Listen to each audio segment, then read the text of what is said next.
Une enfance dans les hauts de l'île, dans la nature magnifique de l'île de la Réunion, aux côtés de gens authentiques, a certainement été le plus grand déclencheur de mon envie et de mon besoin d'écrire.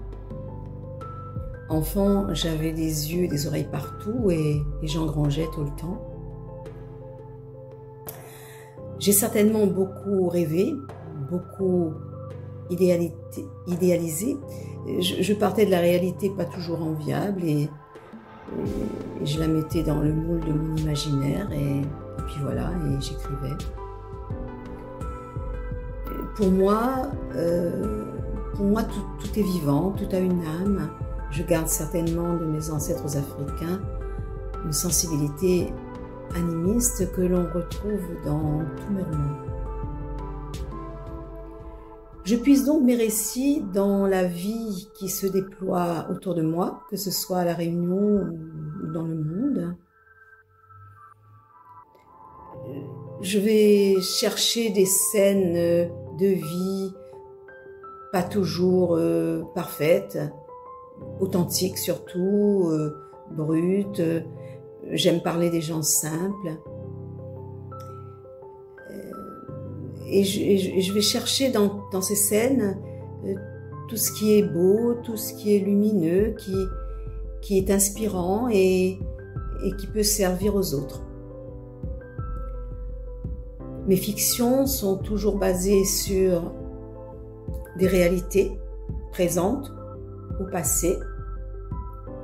L'histoire, bien sûr, l'histoire de l'île marquée par l'esclavage et la colonisation, le multiculturalisme dans l'île, la spiritualité nourrie par tous les apports religieux venus des quatre coins de la planète, les soubresauts de la société, la jeunesse et ses interrogations, tout cela m'inspire.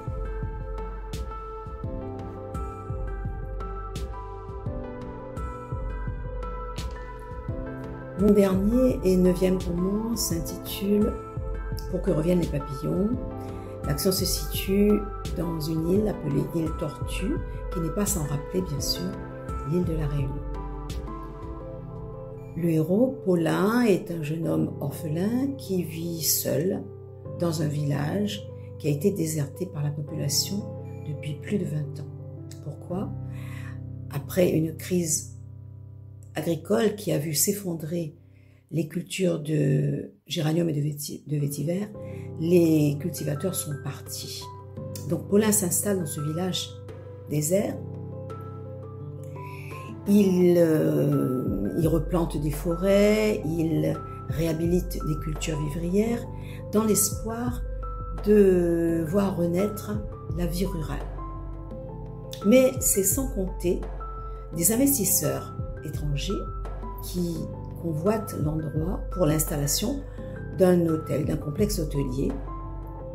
Pour ce faire, une forêt est rasée et justement une forêt d'espèces endémiques qui avait repoussé sur l'emplacement de ce village déserté. Les habitants des villages proches se soulèvent. Il y a des partisans, bien sûr, de ce projet qui voient un espoir pour le développement économique. Et il y a ceux qui sont comme Paulin qui refusent ce projet, les adversaires au projet. Donc, on se dispute, on se bat même, finit l'amitié, l'entraide qui faisait la renommée de l'endroit, de cette îlette. Paulin prend la tête d'un mouvement pour la défense de la nature de l'endroit. Et voilà. Alors, à ses côtés, il y a Gildas. Gildas est un facteur, marcheur, qui effectue plus de 100 km par semaine pour distribuer le courrier à pied dans cette îlette qui n'est pas reliée au reste de l'île par des routes carrossables. Les deux amis se soutiennent et soutiennent le mouvement. Et parallèlement à leur combat, ils entretiennent des correspondances. Paulin avec une femme dans le but de faire une rencontre amoureuse et de rompre sa solitude. Et Gildas, parce que au hasard de son travail de facteur, il a rencontré un malade d'Alzheimer. Alors au milieu des turbulences pour la sauvegarde de la nature de Lillette, il y a le va-et-vient des lettres. Ces courriers pleins de récits, pleins d'histoires, qui ont un lien avec les personnages, vont changer la vie de Paulin et de Gildas. Et donc tout cela se passe dans une nature fragile, précieuse, qui est pressentie comme lieu de tous les miracles.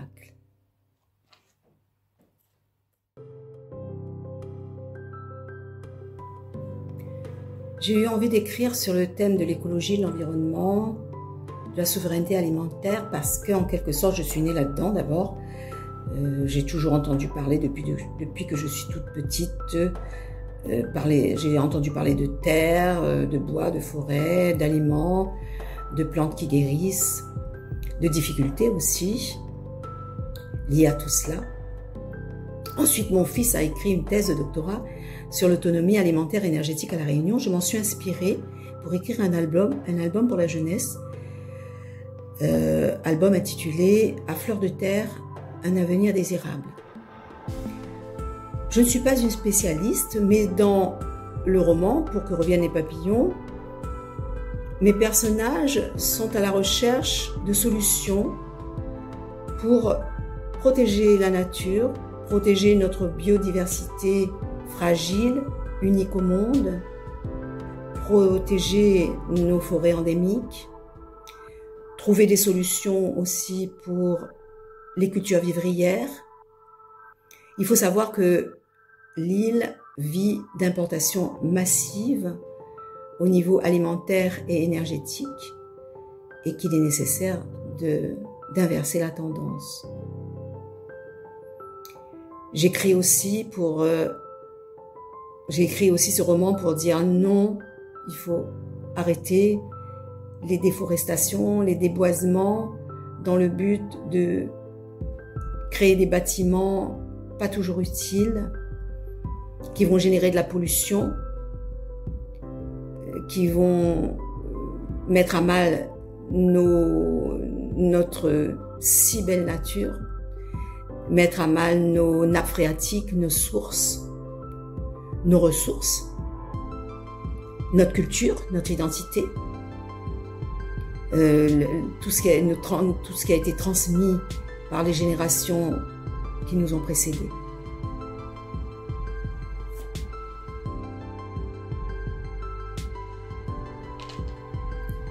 Est-ce que la littérature peut toucher le plus grand nombre?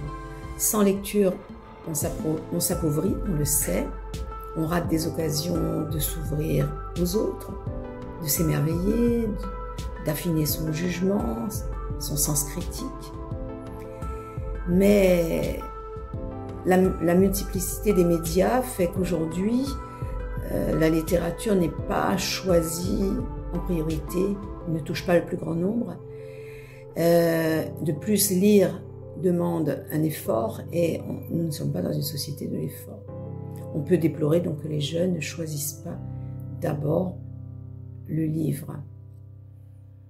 Mais on peut dire quand même qu'en France, on a de la chance puisque de nombreux dispositifs existent, que ce soit en milieu scolaire, que ce soit dans les bibliothèques, dans les médiathèques, pour amener le livre vers le public et le public vers le livre.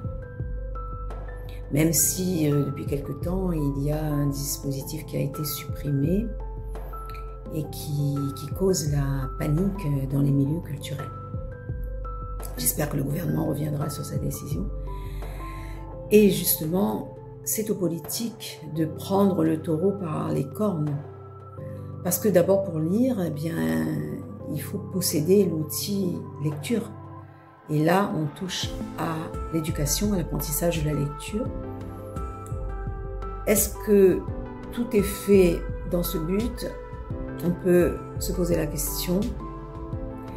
En tout cas, il faudrait trouver les clés pour que le livre soit séduisant chez les plus petits, pour qu'il y ait moins d'illettrés, moins d'analphabètes. On n'a peut-être pas tout fait en France dans ce domaine, parce qu'il y a encore trop d'illettrisme. Je suis toujours étonnée de voir que peu de gens fréquentent les grandes bibliothèques, les grandes médiathèques surtout, qui sont de très beaux bâtiments, et je dirais même trop impressionnants, on dirait parfois des temples. Si j'étais illettrée, je ne sais pas si j'aurais envie de franchir le seuil d'une médiathèque, de certaines médiathèques, qui sont très belles, parce que je serais trop intimidée. Et la lecture, lire un livre nous demande d'entrer dans l'intimité d'un livre, et on demande aussi au livre d'entrer dans notre intimité. Donc il y a peut-être des progrès à faire en ce sens, et là évidemment c'est le pouvoir public d'y réfléchir, avec peut-être des gens qui ont l'expérience de l'illettrisme et qui pourraient apporter des idées intéressantes.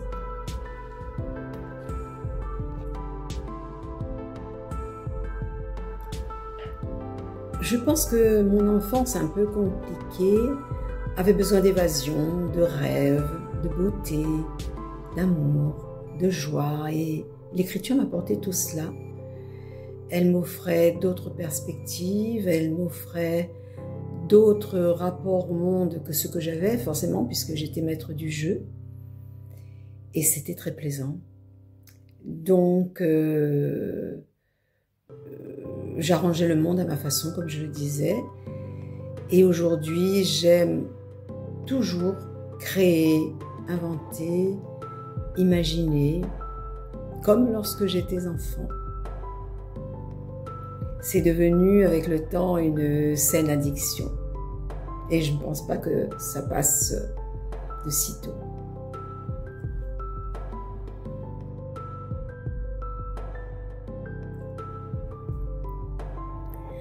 Quel conseil donner à une personne qui a envie d'écrire? Alors d'abord, je poserai la question, est-ce pour le plaisir?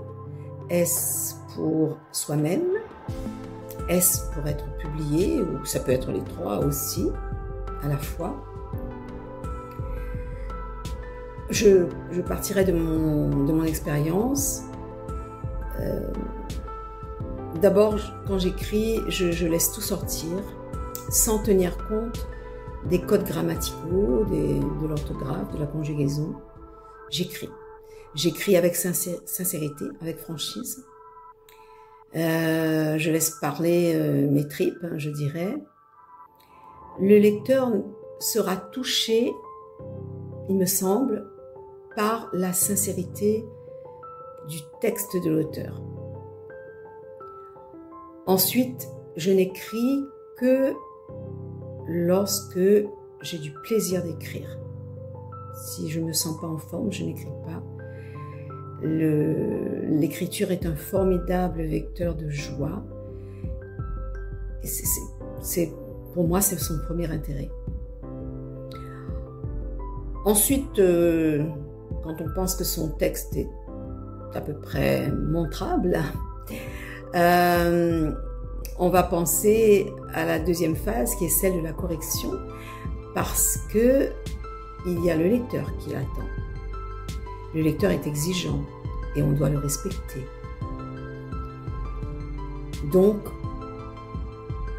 un texte se corrige, se recorrige, se travaille et se retravaille jusqu'à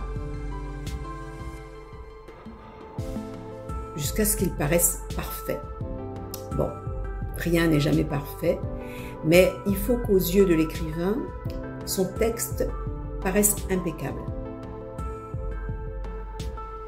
Par respect pour le lecteur et pour lui-même aussi. Enfin, je dirais que il faut savoir mettre son ego de côté quand on écrit. C'est peut-être la chose la plus difficile, mais c'est indispensable si on veut continuer. Cela signifie qu'il faut savoir passer au-dessus d'un refus d'éditeur, accepter avec le sourire et avec bienveillance la critique négative d'un lecteur et poursuivre l'écriture coûte que coûte.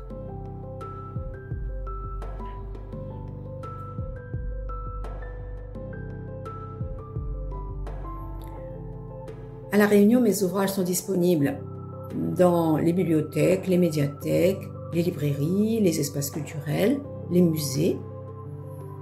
En métropole, ils peuvent être commandés auprès des librairies, auprès de ma maison d'édition qui s'appelle Livres sans frontières. Il y a également un format numérique disponible sur les plateformes Amazon et Kobo Fnac.